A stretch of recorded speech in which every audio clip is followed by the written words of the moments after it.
Assalamualaikum warahmatullahi wabarakatuh. Selamat siang, salam sejahtera bagi kita semua. Bapak Ibu yang hadir pada malam ini, terima kasih atas kehadirannya mengunjungi kami.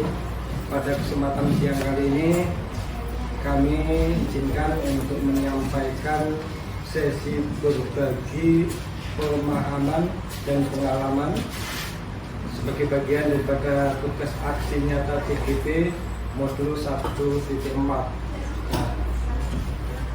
Poin kunci yang kita akan bahas kali ini yakni tentang budaya positif. Ada 7 yang kita akan fokuskan. Pertama adalah perubahan paradigma belajar. Yang kedua, disiplin positif, motivasi perilaku, kebutuhan dasar, posisi kontrol restitusi, keyakinan kelas, dan segitiga restitusi. Nah, untuk kegiatan aksi nyata modul 1.4 ini dipandu oleh fasilitator kami, namanya Ibu Dr. Nek Heni Mariani, MPD. Ini beliaunya, saya kiri, kemudian sebelah kanan sebagai pengajar praktik Bu Lia Ikmalia. Dia kalau nggak salah mengajar di SMA Negeri 9 Singkawang. Mereka berdua ini mendampingi saya untuk kegiatan CGP. Nah, kita lanjut. Seksi berbagi hari ini kita ambil pada sesi sebelumnya. Saya sudah merancang tindakan untuk aksi nyata. Ini Pak ya. Di mana latar belakangnya yang pertama itu adalah budaya positif berdampak besar pada prestasi akademik. Artinya budaya positif itu pengaruhnya besar terhadap prestasi akademik, termasuk juga kesejahteraan siswa dan iklim belajar. Kesejahteraan siswa ini tidak diukur dalam bentuk material, tetapi rasa aman, nyaman dalam belajar itu adalah bagian daripada dampak positif kesejahteraan siswa yang dirasakan secara langsung oleh siswa. Nah, kemudian tujuan untuk aksi nyata kegiatan perubahan pada budaya positif ini adalah untuk peningkatan prestasi akademik, kemudian penurunan insiden perilaku negatif, dan peningkatan kesejahteraan siswa. Diharapkan dengan budaya positif ini terjadi prestasi akademik siswa itu meningkat. Kemudian kegiatan atau insiden yang sifatnya negatif, indisipliner bahasanya, itu akan terjadi penurunan diharapkan ke depannya. Kemudian juga peningkatan kesejahteraan siswa, rasa aman dan nyaman di kelas maupun di sekolah, utamanya di sekolah itu meningkat sehingga siswa merasa betah di sekolah lama-lama, tidak sebentar-sebentar baru datang sudah ingin pulang. Ini bagian daripada target yang akan kita capai. Kemudian tolok ukurnya, capaiannya, terjadi penurunan insiden perilaku negatif atau pelanggaran disipliner. Kemudian peningkatan kehadiran siswa, ini yang paling juga akan kita terasa dampaknya nanti jika kita bisa melakukan budaya positif ini secara masif melalui dari kelas pembelajaran masing-masing guru, kemudian wali kelas, kaprok hingga sekolah secara umum melalui peraturannya.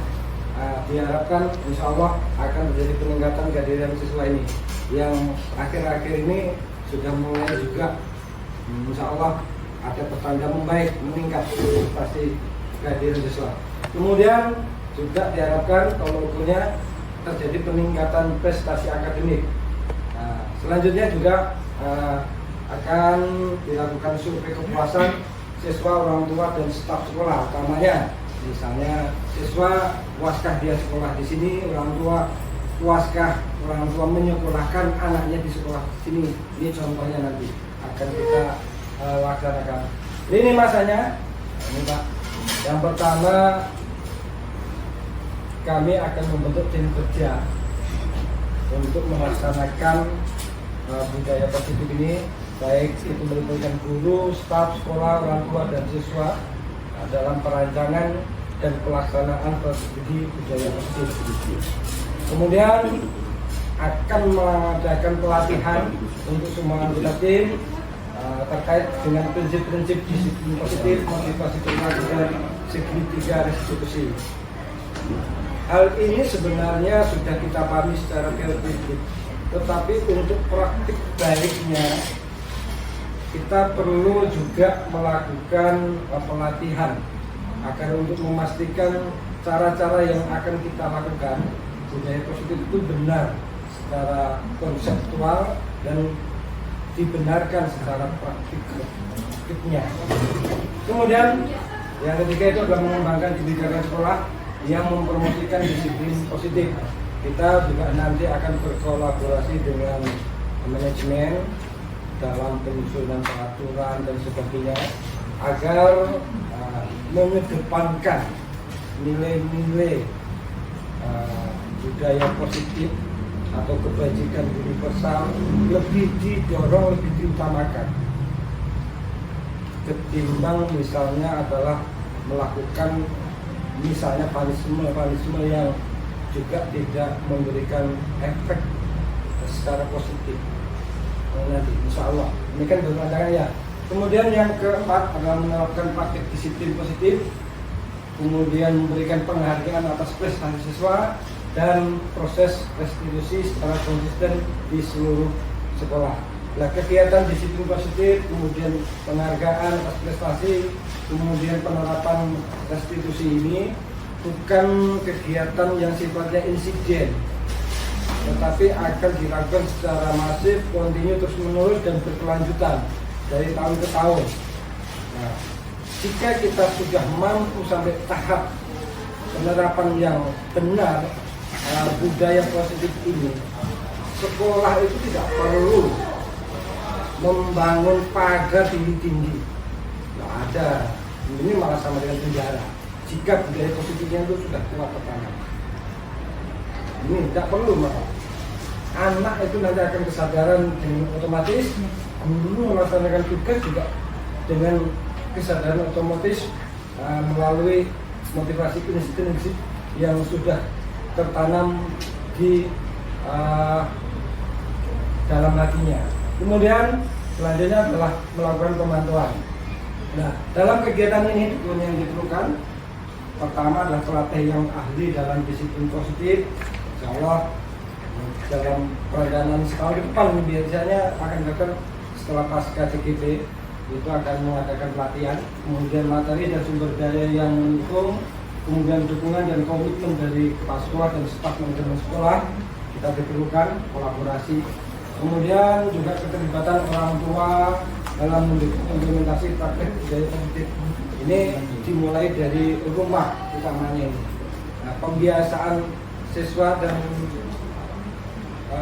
anak-anak ini harus dimulai dari rumah. Kalau dimulai di sekolah, di rumah nanti nggak akan berlaku lagi. Nah, kebiasaan baik itu biasa dimulai dari rumah. Kalau dasar anaknya bagus dari rumahnya, di sekolah itu biasanya otomatis dia berbawa. Kita lanjut, Bapak Ibu, sambil menunggu slide-nya. Ya, naik pada outline. Sesi berbagi pemahaman ini ada 7 yang akan kita bahas bersama-sama. Diskusi, tanya jawabnya nanti cair Bapak Ibu ya. Satu hal bisa kita langsung tanya jawab diskusi. Yang pertama itu tentang perubahan paradigma belajar. Yang kedua tentang disiplin positif. Kemudian yang ketiga motivasi perilaku manusia. Kemudian yang keempat kebutuhan dasar. Kelima posisi kontrol restitusi. Keenam keyakinan kelas. Dan yang ketujuh adalah segitiga restitusi. Ya, ada 7 ini berbagi pemahamannya sama, nanti berbagi pengalamannya juga sama. Berbagi pemahaman itu nanti per setiap item ini kita akan membahas tentang teoritiknya, definisinya, pengertiannya. Kemudian secara implementasi itu bagaimana pengimplementasian definisi itu. kalau berbagi pengalaman itu nanti kita akan membahas pengalaman apa yang sudah saya lakukan, misalnya pengalaman Bapak Ibu apa yang sudah pernah dilakukan, begitu. Kita akan berbagi ini kan. Belum tentu yang saya lakukan itu yang terbaik, bisa jadi malah tanpa CGP Bapak Ibu memiliki pengalaman terbaiknya, dan kita bisa mengambil yang terakhir nih, mengambil pembelajaran apa yang bisa kita ambil nanti di sesi berikutnya. Baik, next kita akan fokus pada satu berbagi pemahaman tentang paradigma belajar perubahan paradigma belajar. Bapak Ibu, kurikulum telah berganti dari K13 menjadi kurikulum Merdeka. Nah, saat ini kita telah menerapkan kurikulum Merdeka. Tentunya penerapan kurikulum Merdeka ini kita harus memahami satu titik poin yang bisa kita jadikan fokus. Yang pertama ini adalah perubahan paradigma. Kita harus berubah cara belajar dan mengajar kita, atau cara pembelajaran kita.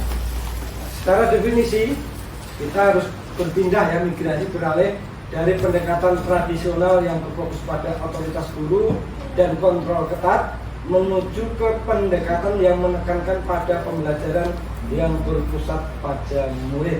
Nah, pemahaman definisi ini bagaimana? Nah, pendekatan tradisional ini contoh biasanya ya, kalau mengajar menggunakan metode atau pendekatan ceramah itu dikategorikan kelompok tradisional, ini contohnya. Kemudian mengajar siswanya pasif, hanya mendengarkan terus kan dari awal sampai akhir, gurunya yang ceramah terus atau yang bersibuk sendiri begitu, satu arah ya, itu dikategorikan tradisional. Maka kita harus merubah cara mengajar kita atau situasi pembelajaran di kelas kita. Kalau dulunya kita banyak ceramahnya, maka sekarang secara implementasinya kita harus pembelajarannya adalah melibatkan murid. Murid harus aktif melakukan apa begitu. Jangan gurunya yang sibuk mendemonstrasikan saja begitu, tetapi libatkan siswa mendemonstrasikan. Nah, ini yang paling penting, perubahan paradigma. Ini akan berdampak positif berikutnya. Nah, terus juga pengembangan karakter. Kalau dulu, zaman dulu termasuk ya dalam pengembangan karakter, itu kan apa perintah guru harus dituruti, kan begitu.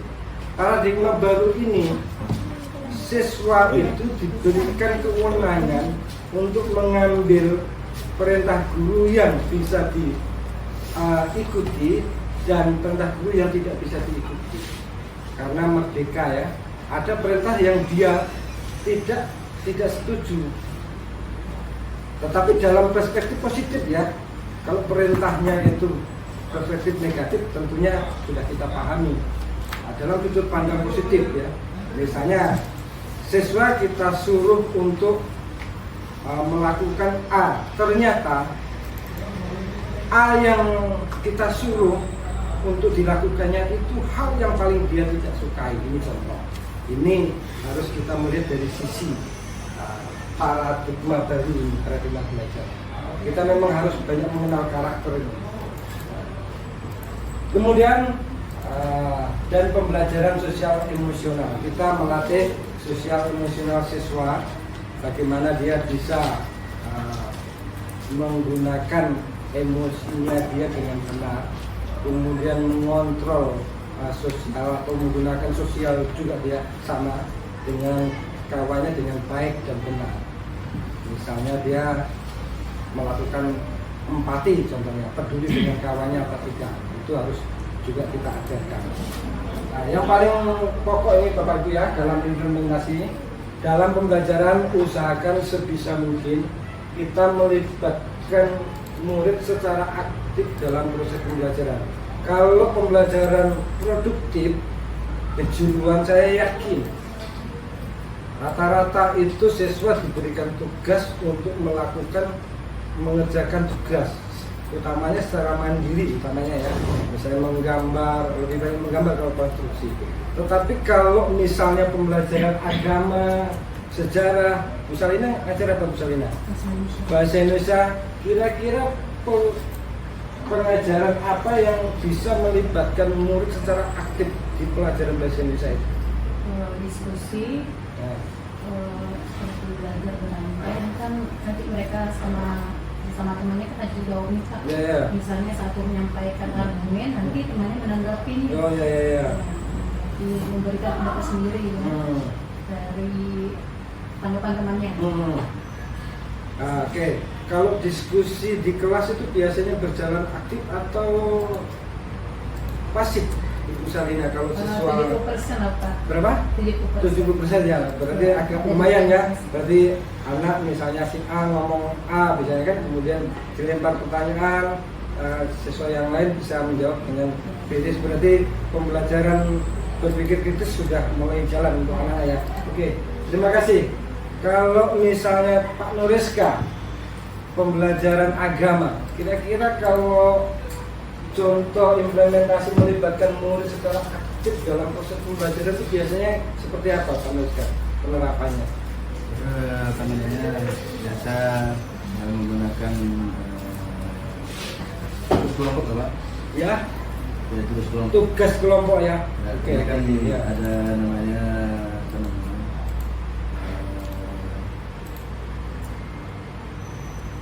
strategi mereka itu menjadi ahli di dalam materinya. Iya.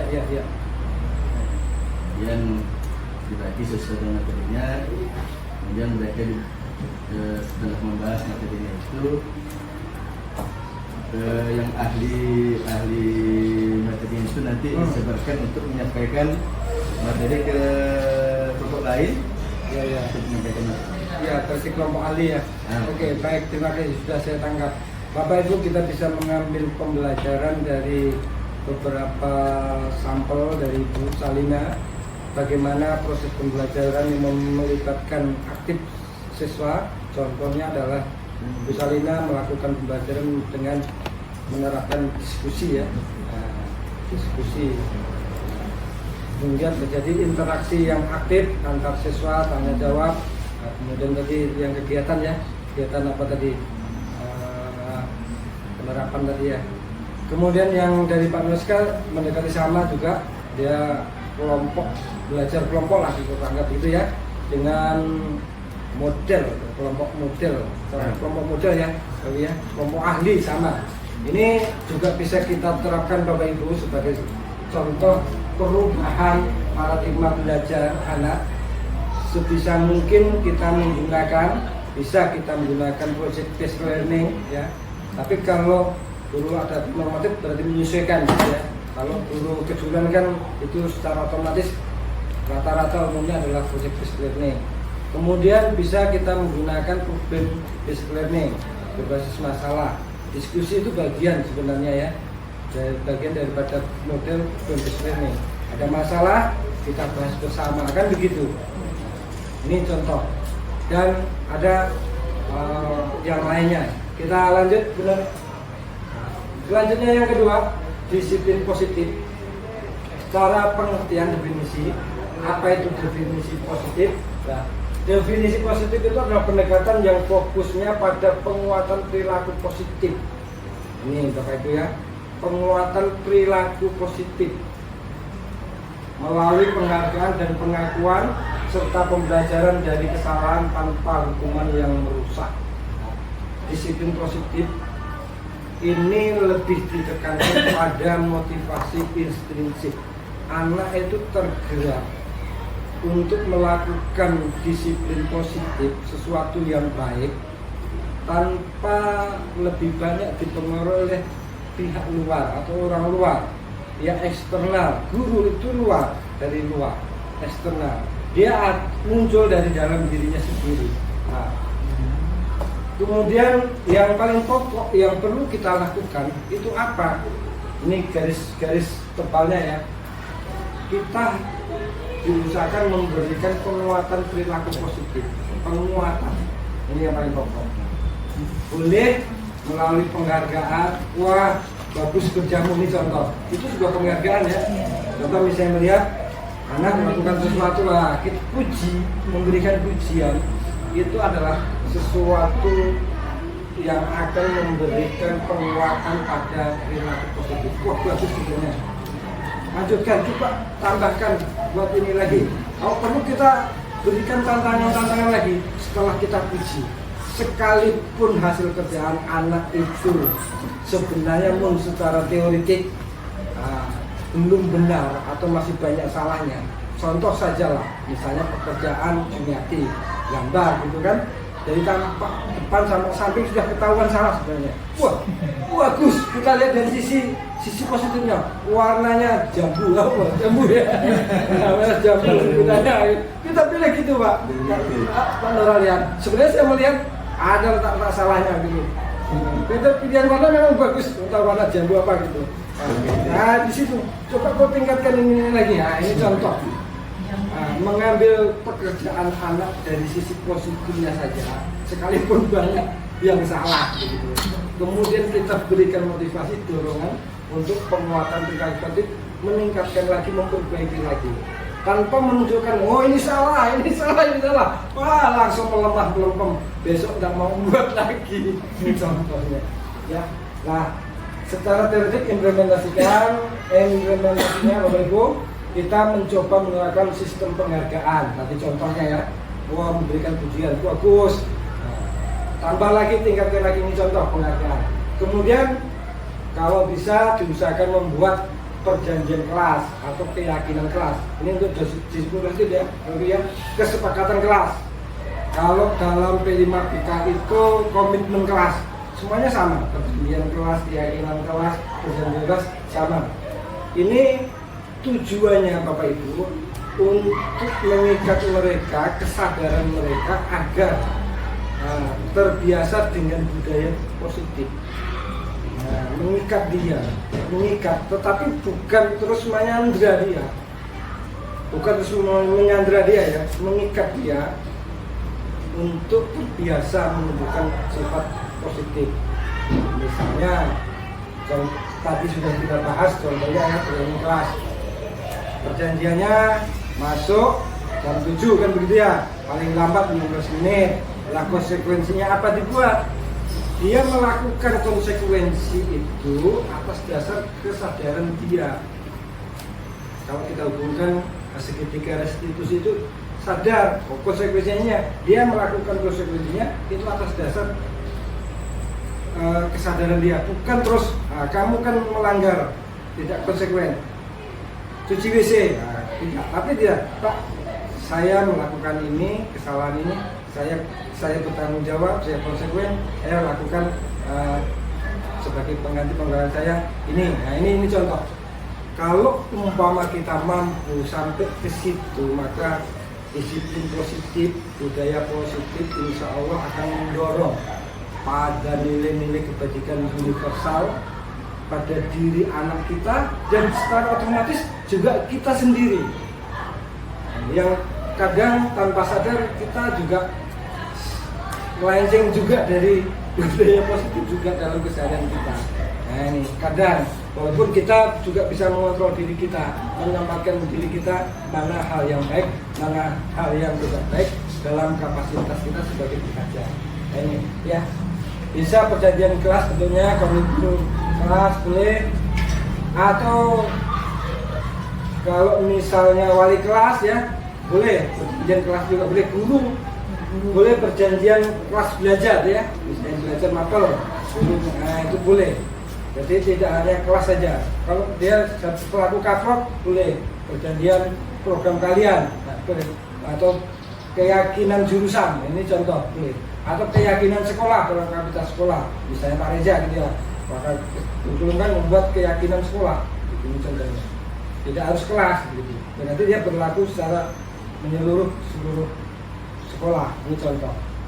Nah kemudian yang paling utama lagi adalah memfokuskan pada pemecahan masalah. Artinya dari 5 posisi kontrol atau segitiga restitusi itu kita mengambil pada mencari keyakinan atau solusi pada pemecahan masalah. Nah, pemecahan masalahnya ini Bapak Ibu diusahakan muncul pertama kali dari anak. Tidak langsung kita berikan begini penyelesaiannya, tapi kita coba gali. Nah, apa kira-kira penyelesaiannya menurutmu dulu? Kalau dia sudah buntu, tidak memiliki ide, baru kita berikan contoh penyelesaian masalah. Kita coba gali dia.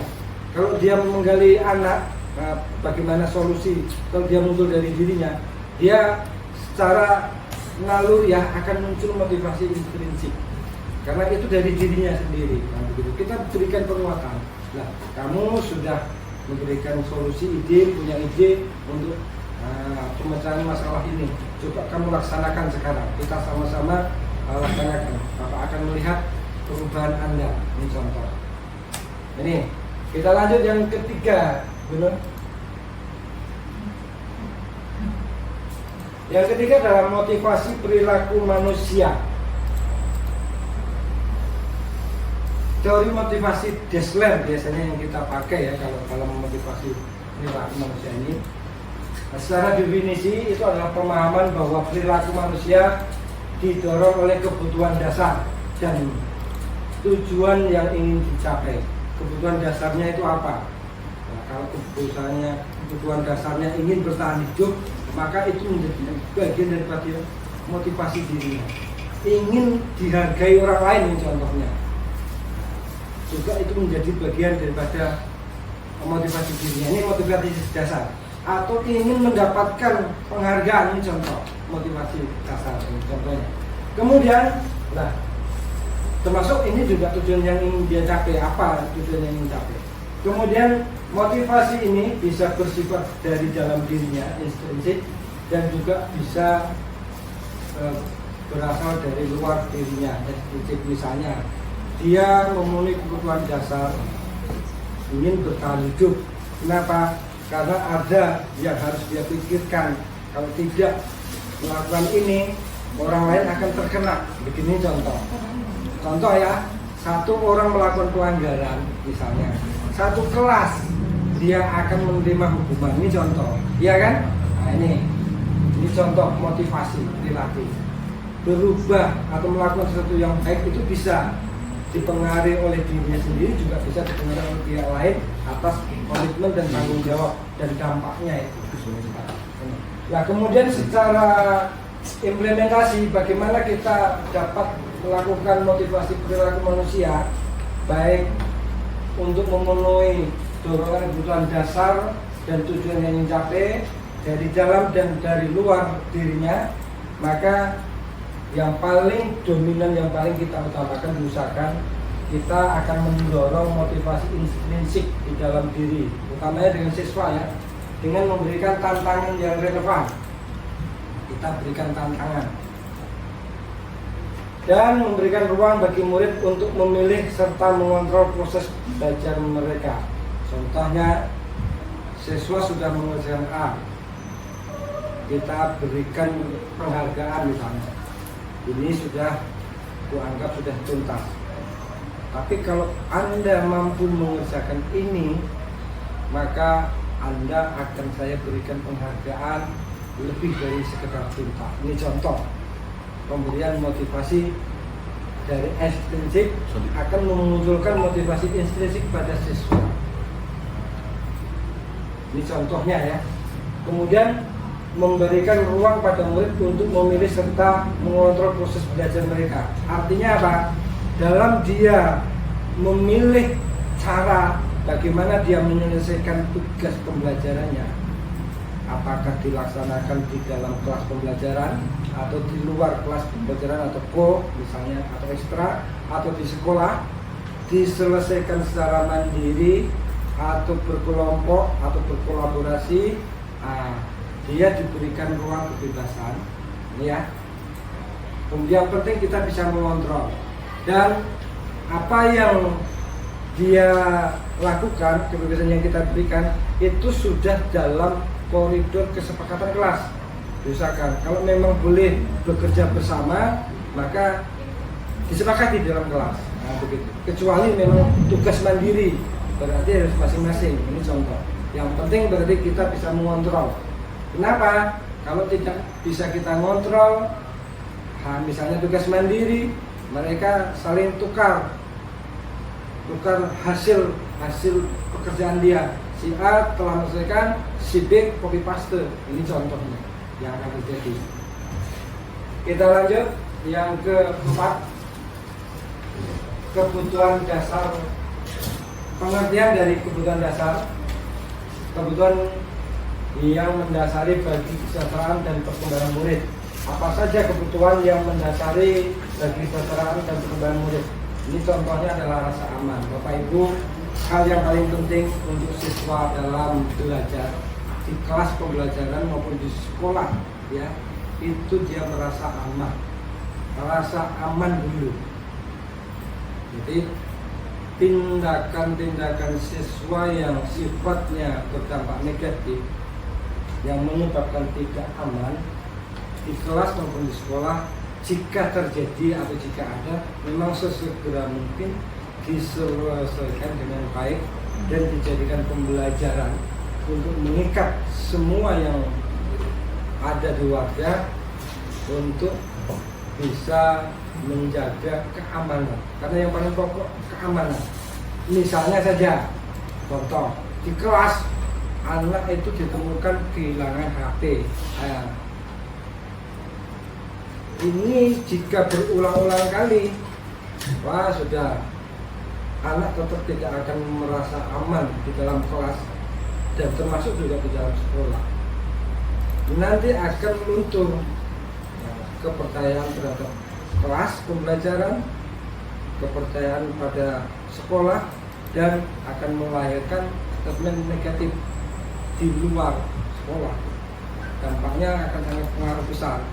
Apalagi sudah menggunakan media sosial dalam menyampaikan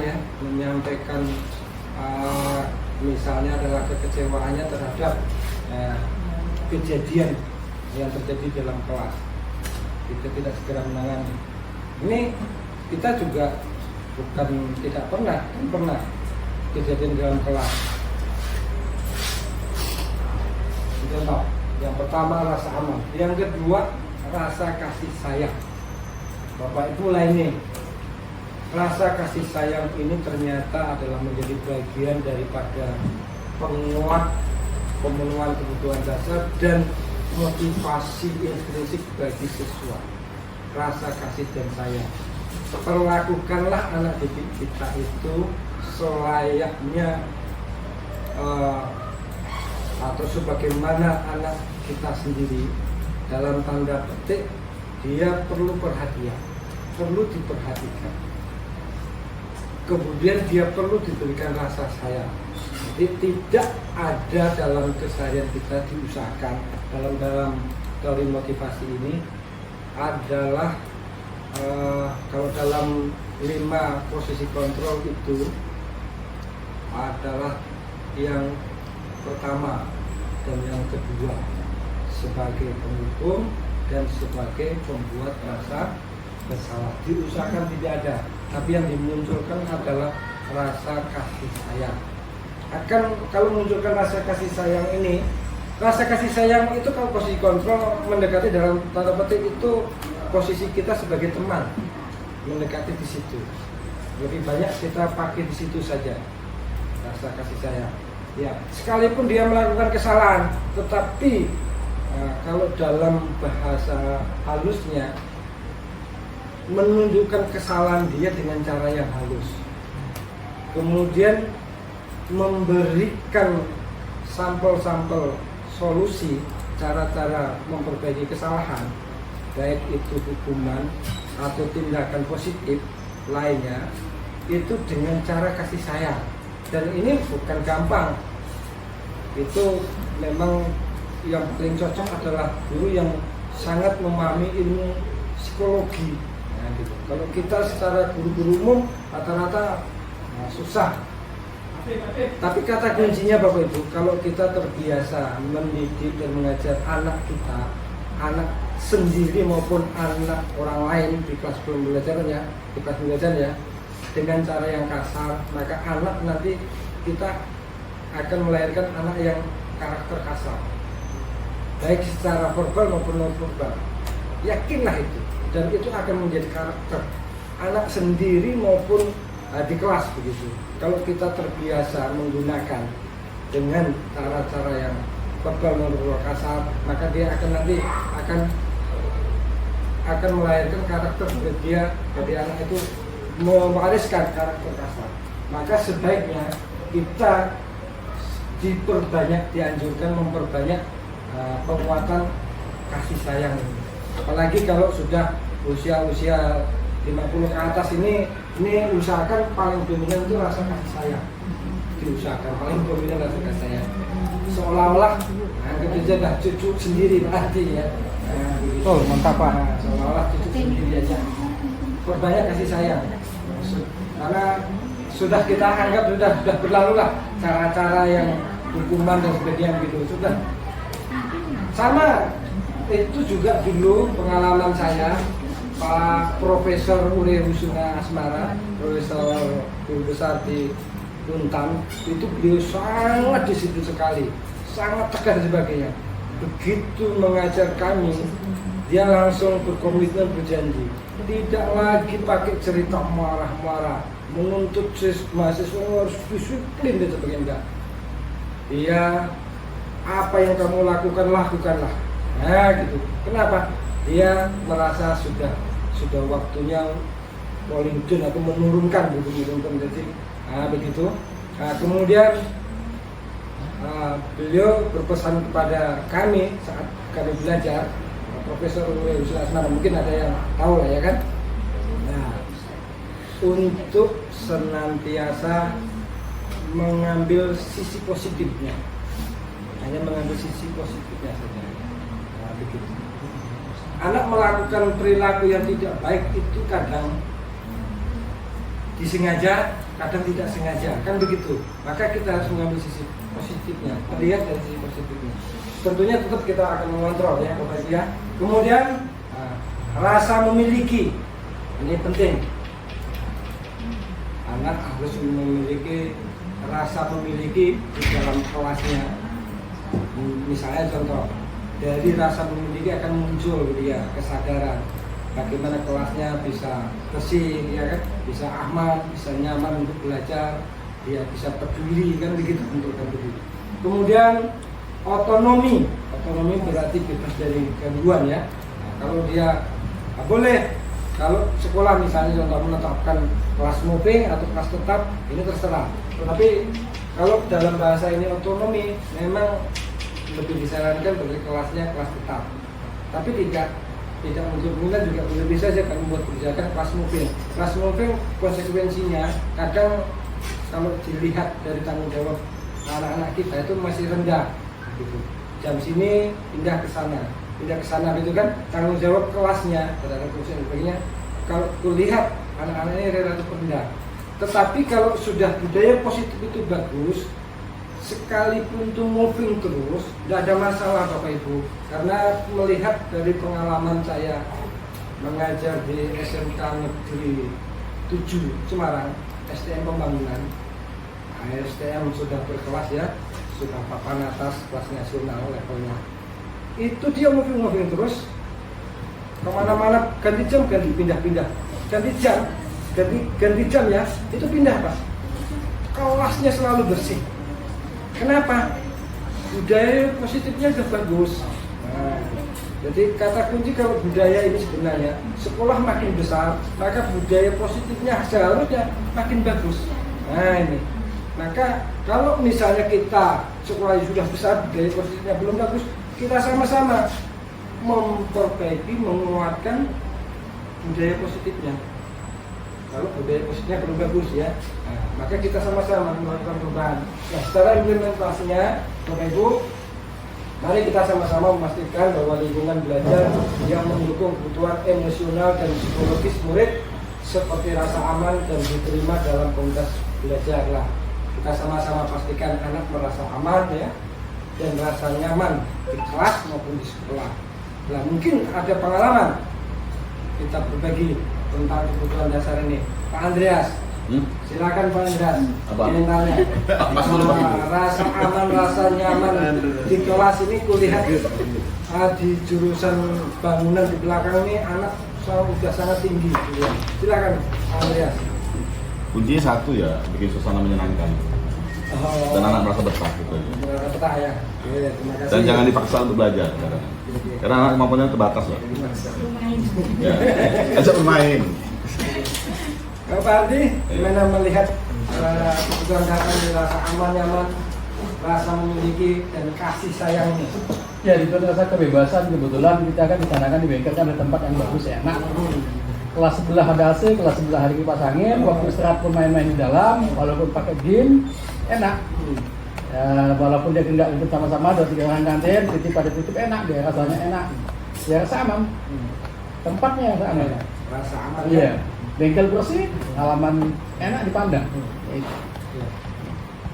Ya, sepintas kalau saya lihat itu kan kalau tujuan bangunan di belakang, mana di belakang, itu mereka tidak sedikit pun atau sedikit kemungkinan tuh pengen cepet balik gitu ya. Dia tahan, betah di situ. Entah apa yang mereka terserah kayak gitu ya. Tapi ada rasa. Saking betahnya tidur ya. Saking betahnya tidur di kelas. Saking betahnya tidur di kelas. Oke. Itu nggak apa-apa. Berarti rasa nyaman dulu kan. Kita lanjut benar. Yang kelima, posisi kontrol restitusi. Tadi sudah kita bahas, juga sudah dibahas oleh pemateri sebelumnya. Kita hanya memahami dari sisi definisi dan implementasinya. Definisinya posisi kontrol restitusi itu adalah pendekatan yang mengelola kelas yang berfokus pada pemulihan hubungan. Nah, posisi kontrol restitusi berarti 5 posisi kontrol itu ya Bu ya. Bapak Ibu ya, sebagai pendukung, pencari kesalahan, sebagai teman, kemudian sebagai pemantau, ya kan, dan sebagai manajer itu fokus utamanya adalah pada pemulihan hubungan dan perbaikan perilaku. Jangan sampai terjadi hubungan yang tidak baik antara guru dengan siswa. Itu sebenarnya begitu. Kata kuncinya begitu. Kenapa? Karena takutnya siswa itu misalnya ya posisi kontrol yang kita pakai hukuman. Tiap hari siswa itu kan kita hukum misalnya tiap hari atau tiap minggu. Dia menyimpan dendam. Itu yang dikhawatirkan. Boleh Desler ini yang salah, mungkin Desler penggunaan 5 posisi kontrol restitusi. Akhirnya dia menunggu keluar. Ini juga pernah kami menemui hal ini, tetapi bukan saya, kawan saya. Waktu itu mengajar di SMA Negeri Samalantan. Sebenarnya dia itu pendeta, di dekat-dekat sini sebenarnya. Itu garangnya minta ampun, dia asal dari belah NTT atau Flores begitu kan. Apa yang terjadi Bapak Ibu? Siswa-siswa itu sekongkol nyegat di tengah jalan di luar, ditunggu memang. Zaman dulu kan siswa belasannya itu masih agak besar-besar begitu, ditunggu. Akhirnya gurunya nggak berani balik karena tahu kan udah ditunggu. Ini contoh. Untungnya saat ini kita tidak pernah mengalami di sini. Saya belum pernah jumpai yang seperti itu siswa. Sekalipun kita ya posisi penghukumnya, posisi kontrol sebagai penghukum, tetapi tidak sampai menumbuhkan rasa dendam yang kuat pada anak. Pengalaman juga, walaupun bukan saya, kawan saya, kalau yang tadi itu SMA Negeri Samalantan, yang kedua itu di SMA Harapan Bangsa Samalantan. Di bawahnya, sekolah bawahnya lagi, dia kelas siang sore. Kami sedang duduk-duduk istirahat, guru-guru ya di kelas, jam istirahat ngajar gitu kan. Tiba-tiba satu siswa itu datang langsung ninju salah satu guru, tinju, benar lah, mungkin lupa sebagainya. Sempat gurunya itu berdiri dan meninju balik begitu, tapi secepat juga kawan-kawan itu melerai. Akhirnya kawan guru lapor ke polsek kan begitu. Berdua sama-sama dijemput langsung, diselesaikan. Anak karena guru itu tidak terima guru asalnya naik baris itu sama kalian juga ya. Nah gitu. Siswanya di penjara di apa namanya, di rumah tahanan di polsek situ. Ya, karena tidak terima gurunya. Masalah itu terjadi di dalam kelas. Kita sama-sama tidak tahu guru yang lain. Nah, mungkin ada hal yang menyinggung perasaan, mungkin dimarah-marah, dipukul-pukul kali sebagainya, dia menimbang-nimbang, dan karakter anaknya tipikal yang memang saat itu memang pelawan istilahnya begitu. Ya Anda tahu lah, kejadiannya juga sangat cepat. Tapi yang pasti saya pernah menjumpai itu, kejadian seperti itu.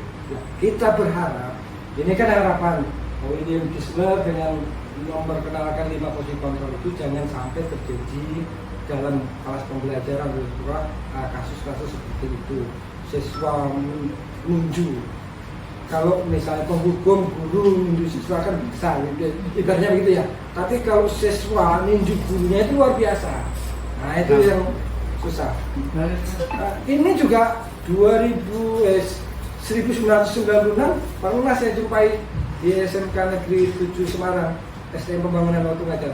Saya diajak wakil sekarang, waktu itu ya kalau sekarang dia sudah jadi Kepala Dinas Provinsi Jawa Tengah. Saya diajak berdua, ayo Pak Santo ikut saya. 96 kalau salah, kalau tidak 96 ya. Nah, sekitar tahun 1996. Saya diajak. Ada 2 siswa kasus ya. Perkalian membawa senjata tajam pisau lipat, ya kan? Satu terluka, kalau nggak salah perutnya, tusuk gitu, berdarah gitu kan. Kemudian ditangkaplah yang melukai gitu kan, langsung ditinju. Wah, itu kaget ya. Zaman dulu kan biasa ya kekerasan fisik. Tinju perutnya langsung tersungkur. Ya, kira-kira 2 meter lah tersungkur gitu langsung. Finalnya tidak lagi menggunakan rapat-rapat lagi, panggil orang tua tidak ada lagi, langsung yang menggunakan senjata tajam langsung out, langsung dikeluarkan. Kemudian yang terluka tertusuk ya, pokoknya tahunya final gitu ya. Bagian proses penyelesaian nggak salah, kurang terlalu ngerti karena waktu itu kan hanya begitu cepat anunya kan, maksudnya kan langsung dipenalti stop 3 bulan. Stop 3 bulan itu otomatis anak itu tidak naik kelas. Nah begitu. Yang satu yang boleh senjata langsung dikeluarkan. Kalau dulu kan sekolah di SMK 7 itu rata-rata semuanya programnya 4 tahun ke sana, kelas 4 tahun. Ya, jurusannya kalau di konstruksi aja bangunan air, bangunan gedung ya, sipil basah, sipil kering gitulah, 2 jurusan. Batu beton nggak ada waktu itu ya, 96 itu. Tapi yang pasti sekolah sana dulu, karena mungkin sekolah kelas nasional ya, budaya positifnya luar biasa, sungguh luar biasa, dan memang impaknya ya juga bagus. Siswanya itu dasarnya otaknya cerdas dasarnya, karena kelas sekolah unggulan, kelas siswanya siswa pilihan. Dan yang pasti yang kita ambil sisi positifnya, kalau misalnya penerapan posisi kontrol segitiga restitusi ini, yang paling kita perhatikan adalah pemulihan hubungan. Jangan sampai guru dengan siswa itu saling sedendaman gitu. Yang kita ambil hikmahnya, baik di sekolah maupun di luar sekolah, begitu ya. Kemudian diharapkan ada perbaikan perilaku pada diri siswa dan gurunya juga. Bukan hanya siswa yang kita tuntut berubah perilaku baiknya, tapi gurunya ya juga sama. Kita juga harus bercermin, benarkah yang saya lakukan itu? Nah begitu juga kita harus bercermin, oh ternyata saya juga salah. Ada baiknya juga sama-sama minta maaf, kita memperbaiki hubungan kan. Mohon maaf saya kilap, mungkin lewat emosi kan begitu ya Bapak Ibu ya. Ada waktunya kita silap. Nah, juga yang kita lakukan tidak selalu benar, atau waktunya kita itu melampaui juga. Kita harus dengan terbuka, karena kata kuncinya adalah memperbaiki perilaku. Memperbaiki dan terus adalah pemulihan hubungan. Kita juga perlu merefleksi diri kita sendiri tanpa harus ditegur oleh atasan atau orang lain gitu. Tapi kita harus juga bercermin pada diri sendiri. Dan ini refleksi prosesnya yang Bapak. dan perbaikan perilaku siswa dan guru juga sama ya, agar memahami dampak dari tindakan dan mencari cara untuk memperbaikinya sama-sama. Ini bukan hanya siswa saja yang kita harapkan, tapi kita juga sebagai guru. Oke, sampai di sini posisi kontrol. Mungkin ada yang ingin tanyakan atau ingin berbagi praktik pengalaman, silakan, bebas ini Pak Sarip. Ada yang ingin sampaikan? Saya ingin dengar suara Pak Sarip. Posisi kontrol ini walaupun mungkin tidak jam terbangnya belum cukup jaraknya gitu ya, tapi mungkin punya pengalaman yang unik di tempat lain boleh, di sekolah kita sendiri juga boleh. Nah, bisa kita jadikan pembelajaran. Silakan Pak Sarip.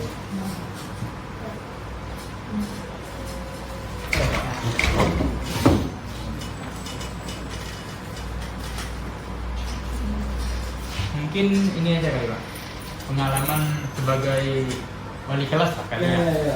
Jadi kan di antara anak-anak itu kan kadang ada anak-anak yang kelakuannya itu yang memang agak lebih aktif lah kan, sehingga bisa kita nilai berlebihan gitu. Tapi bagaimana kita menyikapinya selaku wali kelas itu yang mungkin bisa kita pelajari sebagai refleksi dan perbaikan perilaku itu.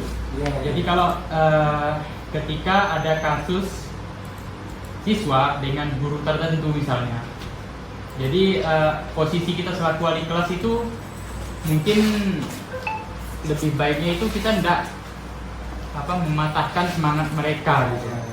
Jadi kalau mereka sudah tinggi tensinya ketika kejadian pada saat itu, mungkin kita selaku wali kelas setelah membahas itu harus diredakan sehingga tidak menaikkan tensi. Kalau kita marahi juga otomatis kan tidak selesai itu, malah mungkin lebih emosi dan lain sebagainya. Mungkin itulah mungkin dari saya refleksi dan perbaikan perilaku untuk sesama guru dan siswa mungkin. Oke, terima kasih atas berbagi pengalaman dan pengalaman. Bapak Ibu, kita bisa mengambil pelajaran ketika misalnya dalam satu kasus siswa sudah tensinya tinggi, maka tidak perlu kita melayani dengan tinggi kita. Harus kita posisi sebagai peredam begitu ya. Kita lihat yang ke-6.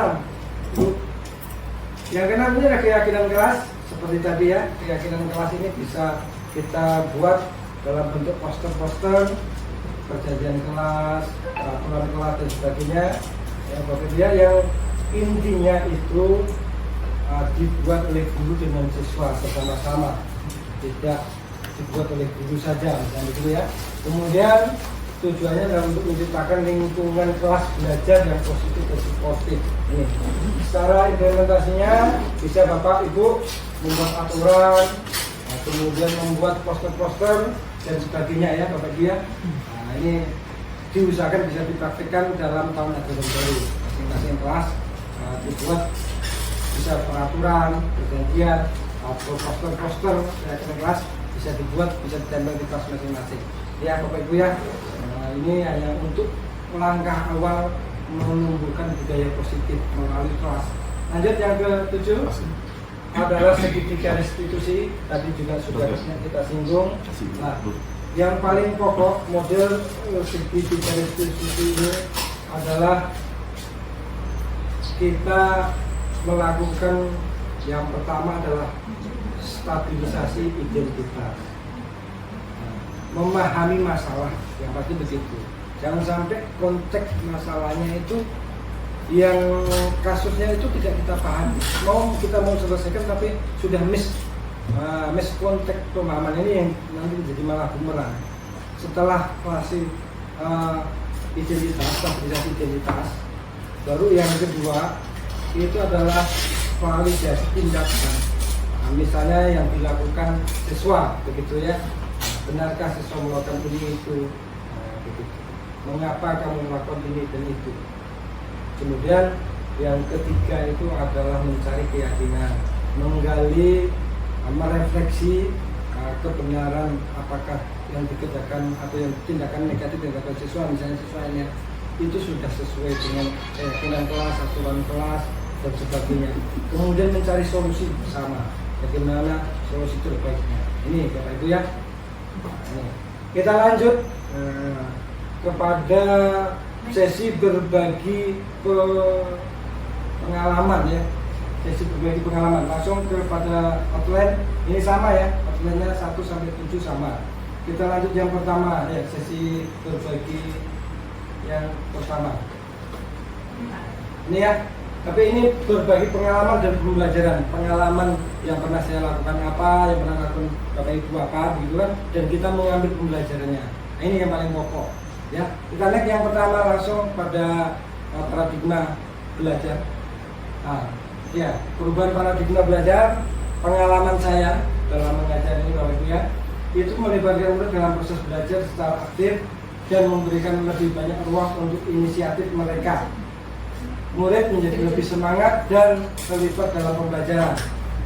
Bapak Ibu, saya ngajar sampelnya aja ngajar KJJ. Sebenarnya tuntutannya itu kepada mereka mampu menggambar, tetapi tuntutan itu harus dikuatkan juga secara teoretik, sehingga saya atur semester 1 teori semua, semester 2 praktek terus pengajaran. Ya, mudah-mudahan setidaknya ada yang nyantol saja secara teoretik dan secara praktek begitu. Saya tidak satu tahun itu praktek terus, gambar terus enggak. Karena kalau gambar terus, lah yang dia gambar nggak tahu nih susah. Apa yang kau gambar ini? Misalnya jalan, gambar jalan gitu lah. Jalan itu akan ada lajur ya, ada jalur. Nah apa ya? Kalau kita tanya yang dimaksud jalur, lajur itu apa? Nggak akan ngerti kalau tidak ada pendahuluan teorinya. Ini contohnya. Maka saya ambil itu. Nah dalam pembelajaran saya lebih teoretik. Saat ini menggunakan problem based ini. Saya berikan masalah-masalah dulu, soal-soal berarti ya, dan pertanyaan yang harus dia jawab. Keyakinan kelas atau komitmen kelas, anak boleh mencari bantuan jawaban melalui buku, melalui Google boleh. Yang tidak boleh adalah mencontek. Contoh keyakinan kelas. Ini juga saya terapkan di kelas 11 BKT di pelajaran PKK. Jadi keyakinan kelas atau kesempatan kelas nggak perlu banyak-banyak, nanti malah bingung. Cukup satu saja tetapi selalu diingat begitu. Boleh ngerjakan tapi tak boleh nyontek dengan kawannya atau boleh mencari internet. Ini contohnya ya. Nah, ini contoh. Nah, dalam kelas pembelajaran diusahakan melibatkan banyak siswa yang lebih aktif untuk belajar. Nah, ini pengalaman saya. Gambarnya ada di sebelah ya. Ini contohnya. Dari pengalaman saya ini juga saya lihat anak lebih bersemangat dan melihat dalam dan terlibat dalam pembelajaran. Tentunya tidak semuanya Bapak Ibu. Yang dasarnya memang pemalas, baru datang sudah tidur, susah untuk berubah. Bahkan saya suruh berdoa tidur begitu datang.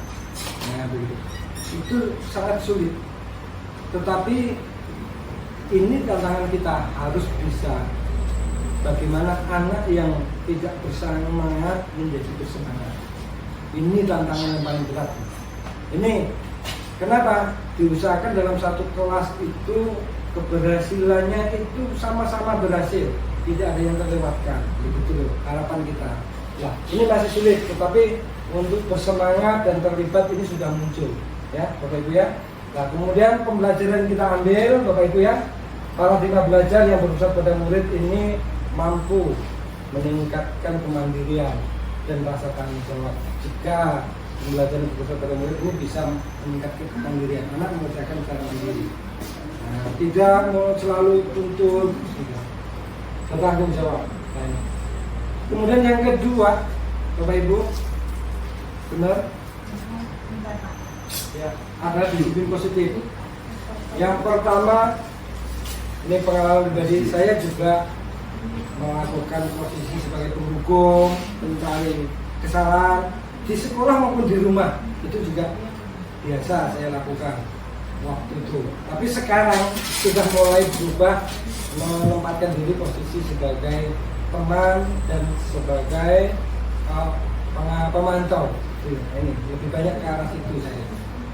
Nah Nah ini menggantikan hukuman yang penghargaan dan pengakuan atas perilaku baik. Bagus kerjaanmu, sekalipun itu carut-marut ini contoh. Nah, lihat peningkatan dalam perilaku positif dan kebiasaan murid. Ini sudah nampak ya Bapak Ibu ya, mengganti hukuman dengan penghargaan, memberikan ucapan bagus, kata-kata itu dia sudah akan rasa bangga dia terhadap pekerjaannya. Padahal yang sebenarnya pekerjaannya hancur lebur ini contohnya. Tapi akan menjadi semangat pada dirinya, muncul semangat. Nah ini pembelajaran kita ambil Bapak Ibu. Nah, disiplin positif ini ternyata bisa efektif ya, untuk membangun lingkungan belajar yang kondusif dan mendukung perkembangan karakter murid. Kita lanjut yang ketiga, motivasi perilaku manusia. Dari pengalaman Bapak Ibu, saya memberikan tantangan yang relevan dan memberikan otonomi lebih kepada murid. Nah kemudian murid menunjukkan motivasi yang lebih tinggi dalam belajar. Contoh tantangan. Sebenarnya pelajaran menggambar jalan jembatan itu hanya sampai misalnya karena nanti kejar sampai 2D-nya saja, itu jalan 2D, jembatan 2D. Begitu misalnya anak-anak yang sudah selesai kita berikan tantangan untuk menggambar 3D. Nah ini Bapak Ibu pengalamannya. Murid menunjukkan motivasi yang lebih tinggi, tetapi tidak dalam satu klasikal semua. Hanya anak-anak yang telah berhasil menyelesaikan step 1, step 2, step 3 sebagai tantangan. Terakhir hanya dari 24 hanya 1 yang sudah setor 3D-nya sebagai tantangan. Ini contoh. Bapak Ibu juga begitu dalam nanti mengajar, mungkin punya pengalaman. Ada misalnya tugas pokok wajib gitu ya, ada yang tugas sifatnya tantangan. Jadi usahakan kita akan melakukan anggap saja sebuah kegiatan pembelajaran gabungan tugas terstruktur ya Bu ya. Tugas struktur dengan tugas tantangan dikombinasikan. Tugas terstruktur itu kadang terkait dengan mata pelajaran materi begitu. Tantangan itu belum tentu Bapak Ibu, belum tentu terkait. Contoh misalnya membuat maket di rumah gitu, ini tantangan. Coba kamu praktekkan buat maket. Nah, contoh ini kita buat dalam bentuk tantangan. Kadang terkait dengan materi dengan materi pelajaran, kadang juga tidak terkait ini, tetapi diupayakan ke depannya kita coba membuat sebuah tantangan. Ada nggak dampak positifnya terhadap perubahan hasil belajar anak gitu, tantangan itu. Nah, kita lanjut. Yang keempat, kebutuhan dasar. Nah, pengalaman Bapak Ibu, saya menciptakan lingkungan yang aman dan mendukung kebutuhan emosional siswa. Saya cenderung relatif kecil marah-marah dengan siswa, berarti kita anggap anak aman. Kemudian anak merasa nyaman ketika kelas pembelajaran karena saya tidak pernah atau sangat jarang menyalah-nyalahkan langsung di depan mata dia, apalagi dalam kelas pembelajaran, jarang. Kemudian mereka yang pasti merasa nyaman dan aman. Kadang kelewat aman dan nyaman mereka bisa tidur-tiduran. Nah ini yang perlu kita posisi kontrol ya. Nah ini perlu kita kontrol budaya belajarnya yang penting sebenarnya. Nah ini pembelajaran yang kita ambil Bapak Ibu, jadi menciptakan lingkungan yang mendukung. Ini pembelajarannya adalah kita ternyata telah memenuhi kebutuhan dasar murid, yakni kebutuhan dasar itu adalah fondasi yang paling penting untuk kebersihan belajar, rasa aman, nyaman gitu ya, itu paling penting ternyata menurut dari Kessler paling penting, aman dan rasa aman, rasa nyaman, tidak ada rasa terintimidasi, dipaksa-paksa. Sebenarnya juga dipaksa itu bagian daripada proses pembelajaran, tetapi memunculkan rasa motivasi intrinsik ini yang paling perlu kita utamakan. Kita lanjut. Yang kelima adalah posisi kontrol restitusi. Nah Bapak Ibu, posisi kontrol restitusi ini kalau pengalaman saya membuat aksi nyata ya kemarin dasar itu menggunakan pendekatan restitusi dalam mengelola perilaku murid. Saya mengambil 2 kasus ya kemarin itu ya dalam video. Kasus pertama itu siswa menyuntik di kelas. apa yang harus kita lakukan menangani anak menyontek, ditemukan anak menyontek di dalam proses ujian. Nah ini saya berharap juga guru konseling BK itu banyak membuat video-video itu. Mudah-mudahan karya-karya guru konseling kami tunggu ya kan. Bagaimana penanganan 5 posisi kontrol ya. Saya juga buat video posisi kontrol 1 sebagai guru 2, 3, 5, kemudian penerapan segitiga restitusi. Ini saya berharap akan muncul ide-ide kreatif dari guru konseling membuat video-video itu. Saya menunggu, saya sebenarnya bukan guru konseling, tapi terpaksa mempelajari ini karena tuntutan, ya kan? Dan ya kan, ya ini memang sebenarnya bukan tanggung jawab guru konseling saja, tapi semua guru memang harusnya memahami 5 posisi kontrol setelah pertemuan ini ya, memahami dan mencoba mempraktikkan 5 posisi kontrol, mana yang berdampak negatif dan kita tinggalkan, yang mana yang berdampak positif kita terus kembangkan.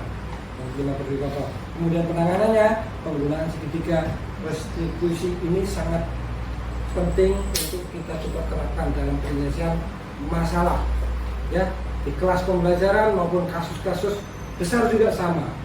Misalnya perkelahian, sekalipun perkelahian di luar sekolah ya kan.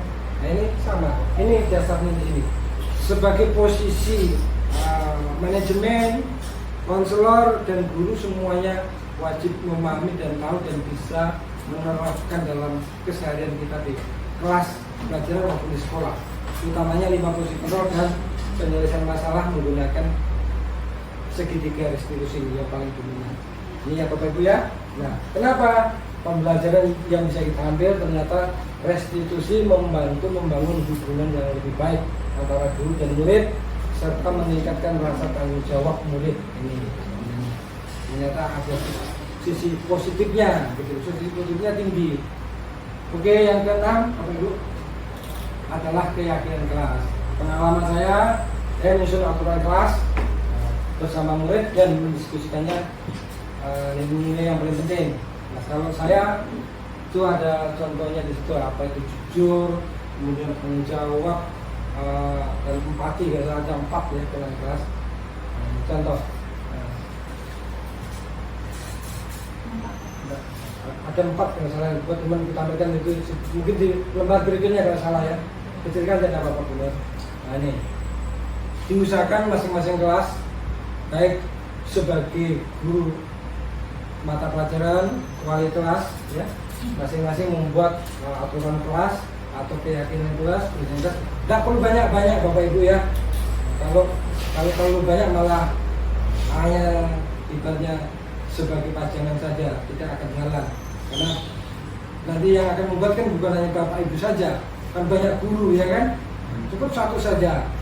Mengerjakan soal tidak boleh nyontek kawannya. Ini contoh saja kalau seperti saya yang sudah saya lakukan. Yang dibolehkan adalah boleh menjawab mencari bantuan Mbak Google, boleh malah. Tapi nyontek kawannya kamali. Ini contoh saja. Hanya mengambil 1. Jadi kita fokus saja ya. Jangan terlalu banyak nanti malah tetap tidak akan jalan juga. Nah, pembelajaran yang kita ambil dari keyakinan kelas, Ibu, kita berusaha mencoba melibatkan murid dalam menyusun aturan. Dengan melibatkan murid ini akan muncul rasa tanggung jawab, nah itu termasuk memunculkan rasa tanggung jawab. Kalau muncul rasa tanggung jawab berarti motivasi intrinsik. Kembali lagi motivasi intrinsik yang akan kita harapkan. Baik, yang terakhir yang ke-7. Nah, yang ke-7 adalah segitiga restitusi ya. Pengalaman saya sama ya. Di situ sampingnya juga ada. Saya menggunakan segitiga restitusi dalam menangani konflik dan kesalahan. Murid belajar untuk mengulangi kesalahan mereka dan mencari cara memperbaikinya. Yang sudah saya tayangkan di video. Kalau di dunia nyata saya pernah menyelesaikannya. Kasus ini kita buka kasus Tegar salah. Dan kawan-kawan, mereka mengupload gambar-gambar porno dalam grup. Nah begitu. Sebenarnya saya juga tidak tahu. Yang tahu Pak, siapa itu Pak Derajat begitu. Pak Derajat menemui saya begitu kan. Nah, terus menunjukkan bukti-buktinya kan. Barulah panggili mereka, kemudian bukan di sidang ya. Dulu ya bahasanya sidang, kalau sekarang bahasanya kita melakukan segitiga restitusi bahasanya. Kalau dulu bahasanya sidang ya kan, makanya anak sudah takut dulu gitu kan. Kalau sekarang pembicaraan. Nah dulu pernah kasusnya si Tegar salah, masih zaman belajar zaman COVID ya salah saya, dekat COVID itu pernah dia banyak entah ada videonya nggak tahu, banyak gambar-gambar porno mau diupload, mungkin dikira derajat saya itu tidak dalam grupnya gitu, tidak dalam grupnya, jadi dia kalau salah memang kelas dia gitu ya, tapi kita ada masuk di situ. Nggak tahu lah Pak Suwardi mungkin tahu waktu itu ya kasusnya. Kita buat perjanjian, saya tunjukkan Anda telah melanggar undang-undang ITE ya, pasal sekian. Tunjukkan juga pelanggarannya yang dia pahami. Resikonya ini. Dan dia dulu juga membuat komitmen tidak sampai mengundang orang tuanya, kita selesaikan bersama waktu itu. Selesai juga aman. Kalau ada masalah saya kira siswa cenderung relatif tidak memberontak, tidak melawan jika memang dia melakukan kesalahan, kecuali dia merasa memang kuat tidak melakukan kesalahan, dia biasanya secara otomatis melakukan perlawanan yang membela diri. Itu hal yang saya wajar. Ketika ada perlawanan diri maka kita perlu perhatikan, tak perlu kita memaksakan mencari kesalahan, tetapi memastikan validasi tindakan dan menstabilkan identitas. Berarti begitu. Ada perlawanan cenderungnya, kecuali dia memang jago acting, beda ceritanya. Ada kecenderungannya memang dia potensinya memang tidak melakukan kesalahan. Ini contohnya misalnya begitu. Dia kena imbas, kena dampak atau bagaimana. Ini naluri ya pembelaan itu. Oke, kita lanjut. Ini adalah contoh-contoh Bapak Ibu keyakinan kelas ya. Ini sudah sampai kesimpulannya. Dari kegiatan sesi berbagi pemahaman dan pengalaman dapat kita simpulkan Bapak Ibu bahwa dengan menerapkan konsep-konsep ini, baik itu adalah paradigma baru, fungsi kontrol hingga segitiga restitusi, guru dapat menciptakan lingkungan belajar yang lebih positif. Ini harapannya ya, Bapak Ibu guru dapat menciptakan kelas pembelajaran yang lebih positif. Kemudian mendukung perkembangan secara umum, secara keseluruhan, holistik, dan meningkatkan kualitas pembelajaran. Kalau kualitas pembelajarannya meningkat, maka prestasi akademik siswa juga akan meningkat. Ini secara otomatis. Proses bagus, maka nanti hasil juga akan bagus. Ini bagusnya hasil itu ada di proses pengetahuan. Oke Bapak Ibu, yang berikutnya ini adalah contoh-contoh poster yang sudah saya buat. Ini tentang kejujuran, contohnya jujur itu hebat, berani jujur, berani sukses, ini contoh. Kemudian keyakinan program studi ini saya mengambil bukan kelas tapi program studi. Nah, ya, boleh kelas, boleh. Disiplin adalah kunci keberhasilan. Ini ya. Ini kalau model keyakinannya seperti ini, beda dengan peraturan atau perjanjian. Misalnya tadi kalau kalimat negatif, benar, tidak boleh datang terlambat. Itu bukan keyakinan kelas, tetapi peraturan kelas boleh atau disiplin kelas boleh. Kalau keyakinan kelas begini redaksinya, diusahakan tidak menggunakan kalimat negatif saja, kalimat positif saja. Bukannya tidak boleh sebenarnya, boleh saja, tapi kurang baik gitu. Kita biasakan menggunakan kalimat yang positif saja. Kalau membiasakan kalimat positif, maka kita akan terbiasa juga berpikir positif. Makanya kalau kuesioner itu positif negatif pasti 70 hingga 80% itu positif. Paling negatif itu sedikit persentase, paling banyak 20%. Kenapa? Kalau tak berpikirnya terbalik, begitu kan? Kalau biasa terbalik, segala sesuatunya nanti kita melihat dari sudut pandang yang terbalik terus. Karena ada waktunya kita melihat dari sudut pandang yang positif. Yang utama kan? Ada waktunya hanya sedikit, tapi kita melihat dari sudut pandang yang terbalik atau yang sudut pandang negatif. Contohnya, kita menggunakan kalimat yang positif saja. Kemudian berikutnya, ini kan masih poster ya. Nah ini poster berikutnya ketiga itu tanggung jawab. Tanggung jawab adalah fondasi kepercayaan. ambil tanggung jawabmu, raih impianmu. Ini contoh kalimatnya. Empati atau peduli ya. Empati adalah jembatan menuju pengertian. Rasakan dengan hati, dengarkan dengan empati. Ini contoh kalimatnya. Usahakan Bapak Ibu di tahun yang baru kita mulai merancang di kelas-kelasnya dengan satu boleh aturan, boleh kegiatan kelas untuk mencoba membuat kelas pembelajarannya berbudaya positif. Nah, selengkapnya contoh penerapan segitiga restitusi bisa dilihat di kanal YouTube dengan link yang artinya. Jangan lupa like dan share serta komen. Ini pesan sponsor. Nah, ini bisa dilihat.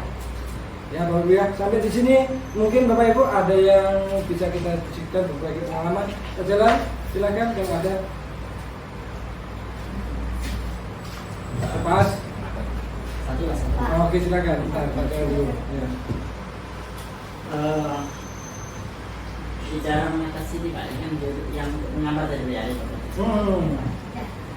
Dan tidak semua siswa itu punya keterampilan dalam komputer dalam menggambar. Nah, jadi kalau bawaan dari SMP, komputer dan sebagainya, yang paling strategi yang akan Bapak gunakan ketika jauh dari ketinggalan dari Ya. Terima kasih Pak Jalal, pertanyaan yang sangat bagus. Strategi ya. Yang paling dominan bagi kita pahami dulu bahwa kecerdasan anak itu variatif berbeda-beda dalam satu kelas.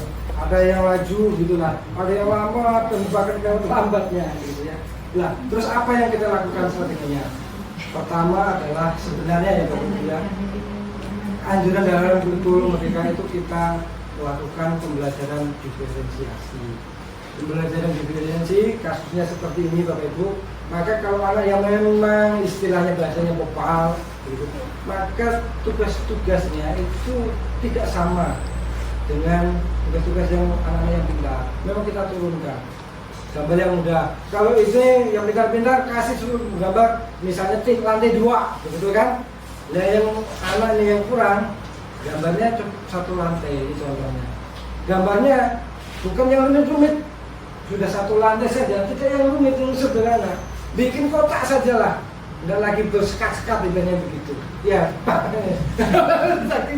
saking kelewat di amba di bawah amba itu pembelajaran diferensiasi. Memang diferensiasi Pak. Memang dalam satu kelas kita sulit, anak yang tidak mampu. Mau diapakan lagi kan begitu susah. Yang kedua kita harus menuntun, artinya membimbing, mengarahkan, mendampingi pembelajarannya. Utamanya yang anak belum memiliki kemampuan mandiri nih contohnya, ya Pak ya, belum memiliki kemampuan. Kita lebih intensif. Kalau perlu diusahakan Bapak Ibu, anak yang pintar-pintar ini kita mintakan bantuannya mendampingi juga. Siapa tahu dengan kawannya itu lebih enak komunikasi. Walaupun kawannya juga garang juga, nyakar-nyakar, tapi mereka dia tidak terasa tertekan gitu. Gitu ya kan? Tapi lebih enjoy, walaupun di marah-marah ya, mungkin lagi dengan kawannya itu dia ibaratnya dianggap tidak ada gitu ya. Bisa jadi begitu. Mau ini bebal lalu gitu, tapi yang ngomong kawannya itu dia tidak tertekan secara moral. Tapi kalau misalnya saya dampingi terus saya ngomong ini bebal lalu, dia mungkin ada rasa takut, rasa takut. Itu beda kekuatan omongan, ini bisa juga. Tapi yang pasti penyelesaiannya adalah sebenarnya pembelajaran diferensiasi ya. Nah, memang sulit, nggak akan mampu ngejar sampai kapanpun nggak akan mengejar kelas yang unggul atau siswa yang pintar. Siswa cuma dikasih yang mudah-mudah, apalagi RAB gitu ya. RAB itu warna yang kurang ya Pak Anjas, kasih yang mudah-mudah. Kalau tak bisa 5 kali 5 berarti 5 tambah 5 begitu. Percuma saja. Diferensiasi. Kalau diferensiasi. Ngomong apa kan? Kalau anak yang pintar kan perkalian pembagian pintar. Nah, anak yang udah lalu pintar diferensiasi kan? Dikasih penjumlahan saja. Ya, 5 tambah 5 saja. Ini contoh. Kalau kasusnya 30 orang yang jumlah standarnya itu 25 orang. Kalau misalnya di bawah standar yang melampaui. Iya, berarti definisi itu ada 3 salah ya. Konten gitu ya, konten itu, nah kontennya kita turunkan. Misalnya materinya ya. Kalau dalam bahasa awal itu KKM itu ada tingkat kesulitannya. Kita turunkan semua. Misalnya kan menggambarnya itu tidak yang sulit. Konteks lah ya, apa kontennya. Ya jangan yang sulit. Kalau berarti kan secara keseluruhan, secara kelas. Kalau misalnya 30, 25 di bawah semua. Ya, yang gampang-gampang saja yang kita ngajari. Belajarnya jangan yang sulit. Nah walaupun capaiannya ya kita turunkan lagi Pak. Nah tujuan pembelajaran kita turunkan lagi yang mudah-mudah kita sesuaikan. Nah gitu. Walaupun sebenarnya targetnya anak ini bisa A begitu. Ternyata tak terkejar. Ya bisanya sampai pada sebelum A itu apa ya? Nah gitu. Sampai D lah gitu kan. Jauh.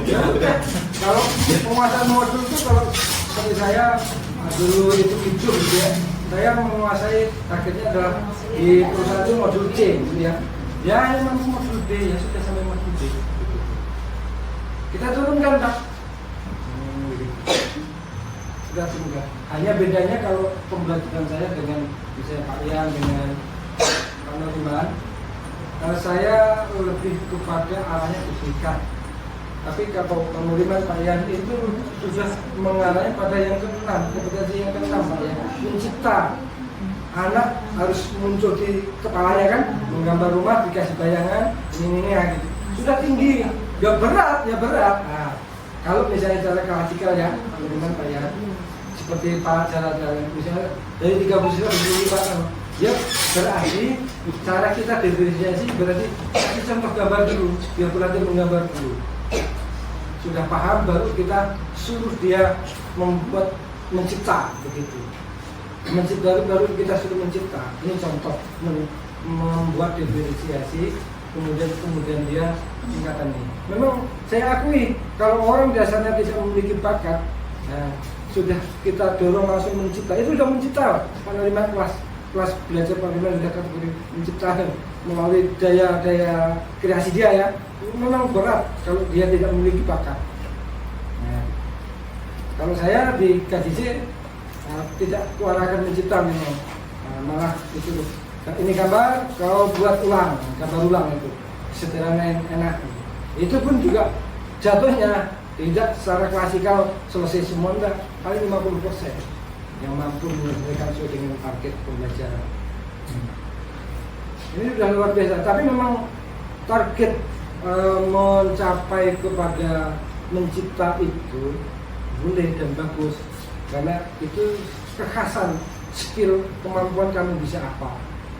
Memang prosesnya bisa kita ibaratnya kalau anak nggak ngejar bisa makan ke kita gitu karena tidak puas atas hasil kerjaan. Ini konsekuensinya di situ, kita tidak puas atas hasil kerjaan. Secara klasikal ya, secara individual mungkin ada yang memuaskan kita. Gitu. Jadi gini Pak. Silakan. Kita kan sesuai dengan ATP. Amati. Jadi kalau kita turunkan lagi, nanti alurnya udah ganti kemana? Makanya kita udah turunkan. Iya. Dan ada juga penempatan untuk pencapaian kan artinya kalau kita turunkan apa yang dijelaskan artinya kalau tamat tidak ada apa-apanya ada ke depannya kan gitu ya. Itu kan kita kan artinya berharap mereka namanya kejuruan yang gitu kan kejuruan kalau selesai setelah kejuruan ada besoknya kan gitu SMK hebat kan itu kalau turun aja kan gitu ya. Makanya saya kalau ini kan saya juga kan udah mengubah pola kan ya. Untuk kelas 1 kemarin kira-kira siapa yang sudah selesai tugas manual sudah langsung saya masukkan di AutoCAD kan. AutoCAD pun saya pilih kalau yang sudah bisa masuk sebimbing kan gitu. Kayak gitu lah. Tapi kan ada di sisi lain siswa yang masih sampai sekarang tidak mau masuk menyelesaikan tugas manual aja tidak mau, itu kan jadi masalah buat saya. Gimana nanti kalau tetap naik misalkan gitu kan, nah, masuk di kelas 2 kan dia makin semakin berat. Iya, makin berat, tugasnya makin meningkat. Iya. Jadi kita harus ikut yang mana? Misalkan harus mengulang lagi dari jasa. Iya. Artinya hanya berapa orang kan yang harus saya tunggu misalkan hasilnya. Sedangkan yang lain udah lanjut. Kan jadi gimana jadinya? Iya. Bingung saya ngambil langkah jalan untuk solusi menanganinya gitu. Iya. Terima kasih Pak Ian.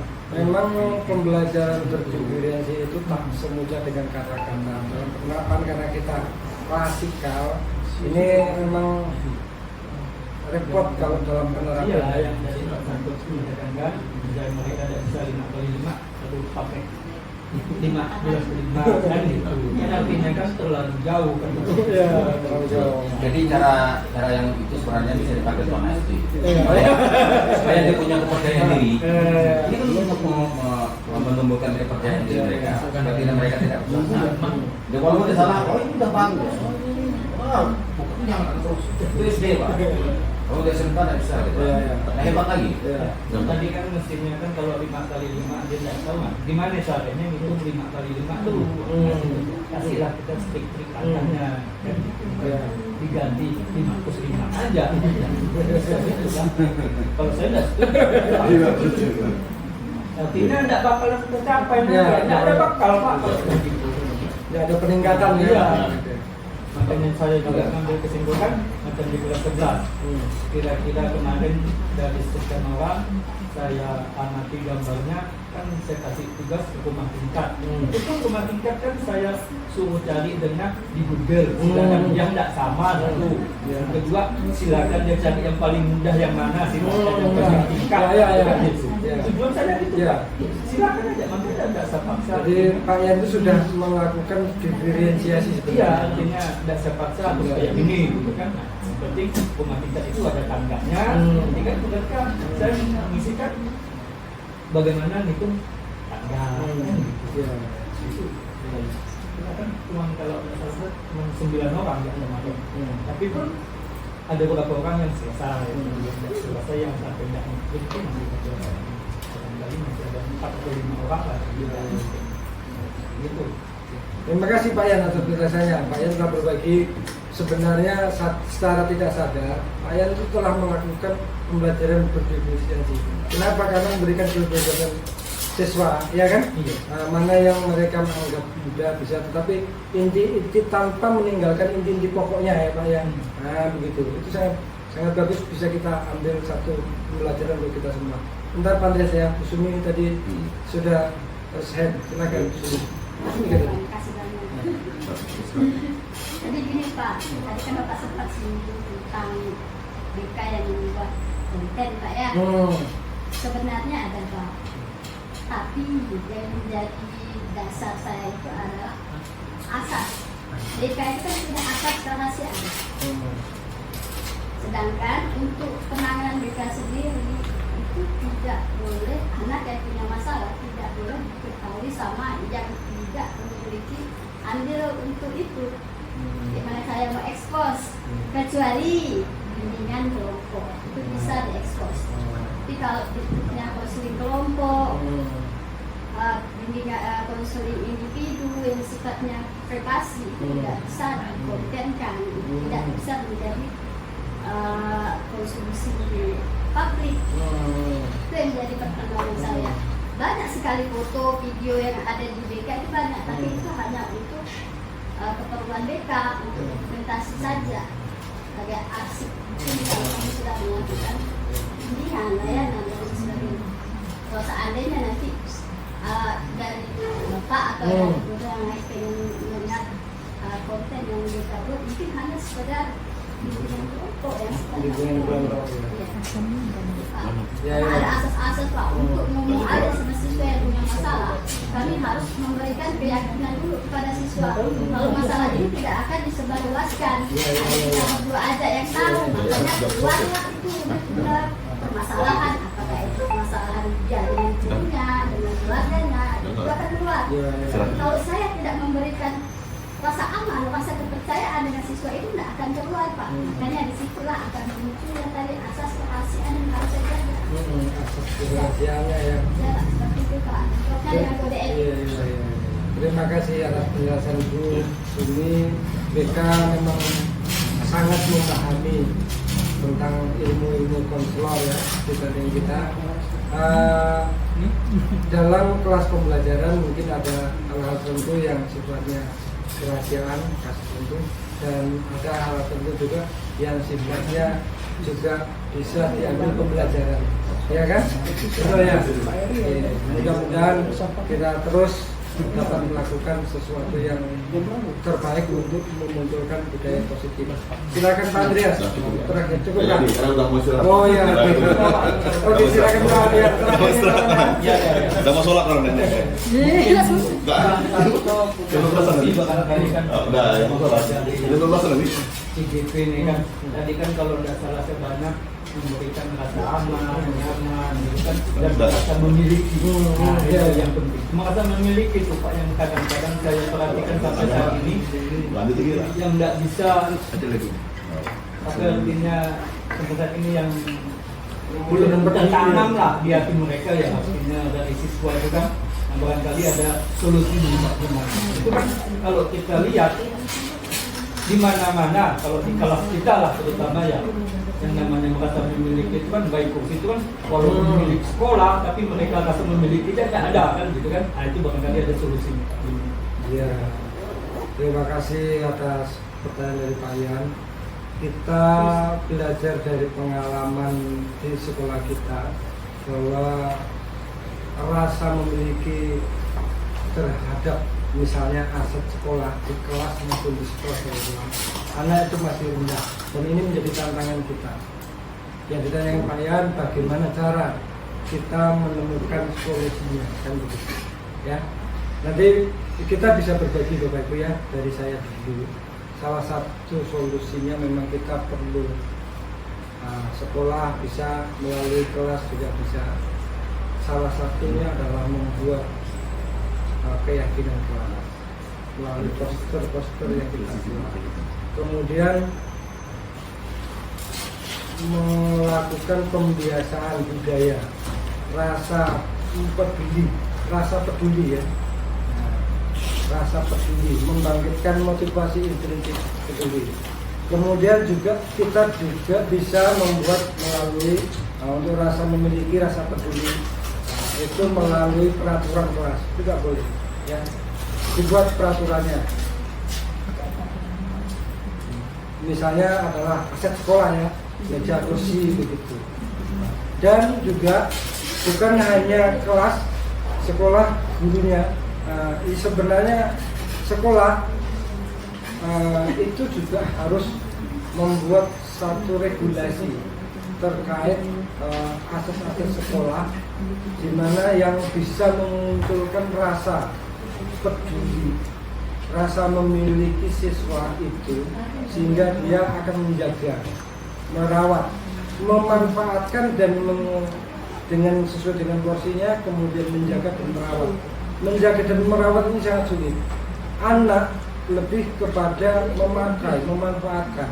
Menjaga dan merawat ini yang kecenderungan secara ini, tapi bukan secara umum klasikal tertentu ini sangat rendah. Nah, ini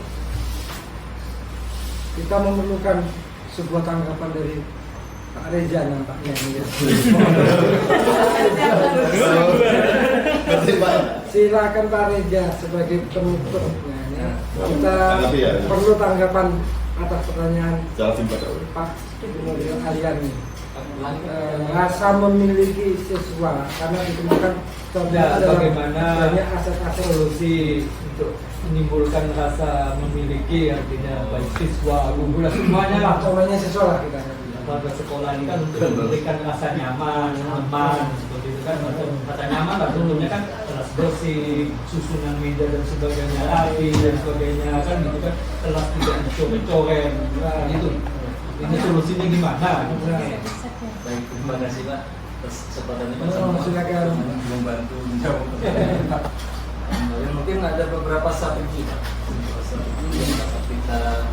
masukan ya dari manajemen. Yang pertama mungkin biar rasa memiliki anak itu besar.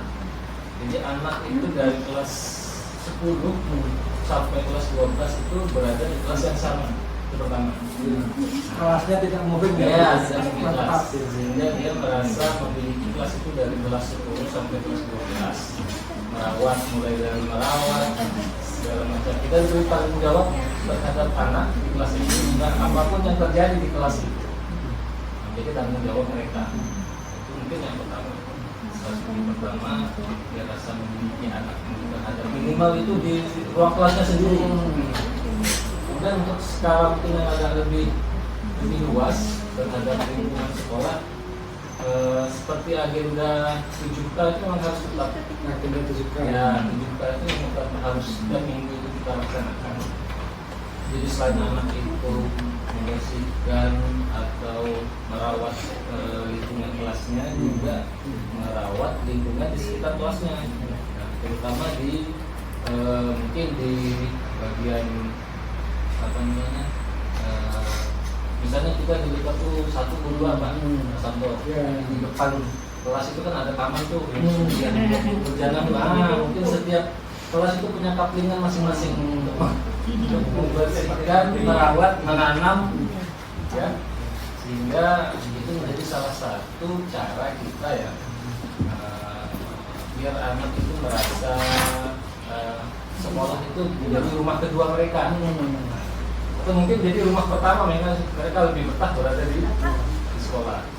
Itu strategi lainnya. Selanjutnya memang harus sering edukasi juga Pak. Sering edukasi ke anak-anak kita ini bahwa pentingnya itu apa namanya, kebersihan harus sering sampaikan ke anak. Tidak bosan-bosan juga Pak. Ini mungkin harus konsisten juga kalau ingin menyuruh anak.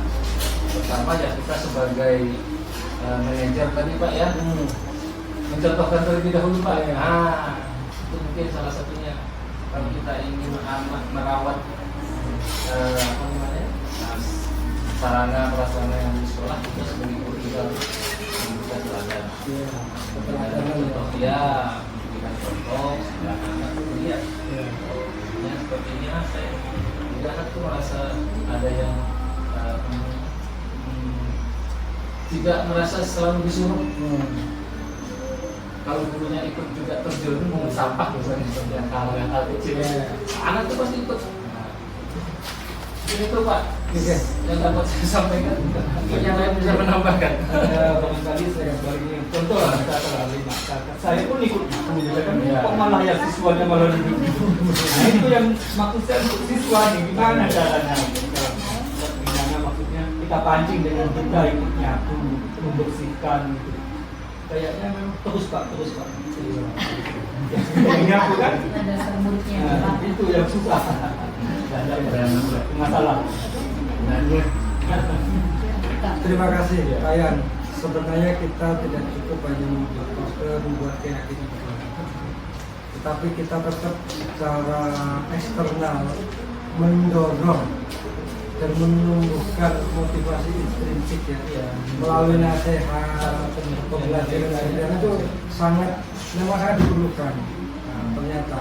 Nah, sebagai closing statement Bapak Ibu, mari kita bersama-sama menumbuhkan budaya positif di kelas, di sekolah kita.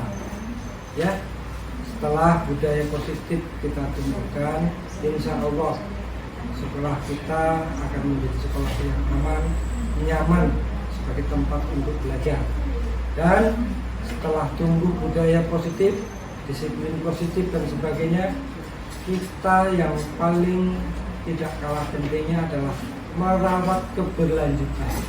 Mari kita bersama-sama setelah tumbuh budaya positif, kita sama-sama merawat keberlanjutannya, bukan hanya tahun ini saja, sekali ini saja, tetapi budaya positif terus berlanjut secara kontinu,